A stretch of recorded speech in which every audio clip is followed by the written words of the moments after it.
Yes, it is. You know why it's clear? It's very pure. I'll tell you about it in a little bit, but a lot of this water's never been to the surface. So it doesn't have pollutants in it. Are there fish in here?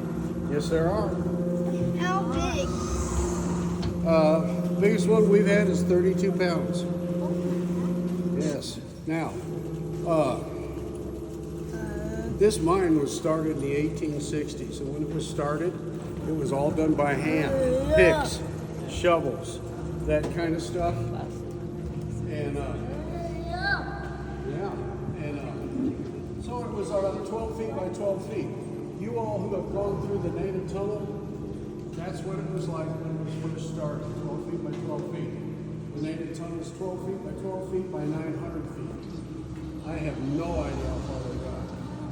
Well, I'm going to stop talking about the mine and start talking about these lights. These lights are very important, not so much to us, but for the fish. There's no natural light down here, so if we don't have some light, these fish can't see. They can't see, they can't eat. The water's 45 degrees, so it's too cold for them to reproduce. They have no predators. These are rainbow trout. We've hit rainbow trout down here because they have two hearts. They have a heart in the chest and they have a heart in the tail. Between the two hearts, generates enough heat for them to stay alive in 45-degree water.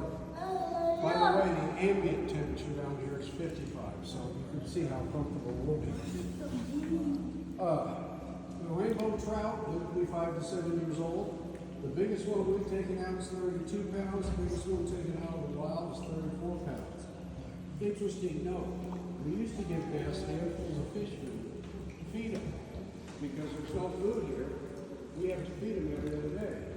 But when we did that, the fish started jumping into the boat.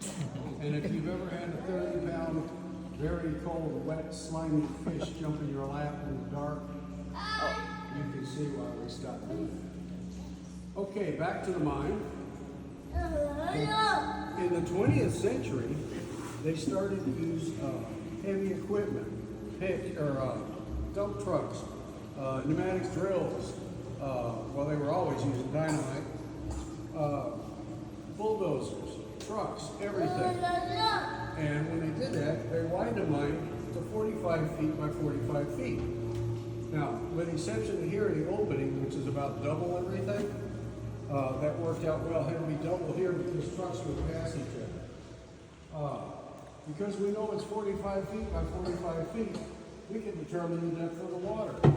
From the water line to the ceiling is about 30 feet.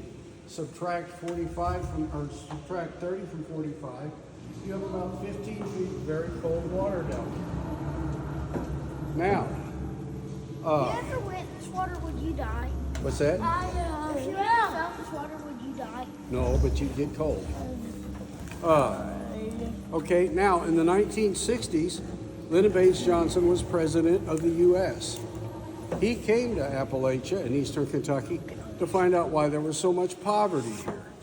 And one of his solutions was that four-lane highway that most of you all used to get here. Now I'm going to change things a little bit. I want you to listen. Can you hear water running? Yeah. Okay, that's coming from a 5-inch drill hole that you can't see. If I take you over there, I will get you wet. And if I get you wet, you'll be very cold. And if you get very cold, you'll want to feed me the fishes. So we're not going to do that. Oh, those lights, there's some lights here for some of the things to look at. When the miners left here, I'll tell you about it a little bit. This whole place had electric lights, had communications, had all the miners, the wheels, the homes, heat. Okay, so I got you through the 60s. In the 80s, the miners hit aquifers, and that water is coming out of an aquifer. An aquifer is a pocket in the rock of forest rock. They're usually filled with water. And this water has never been to the surface, so it doesn't have insecticides, pesticides, fertilizers, other things in it, maybe overflow from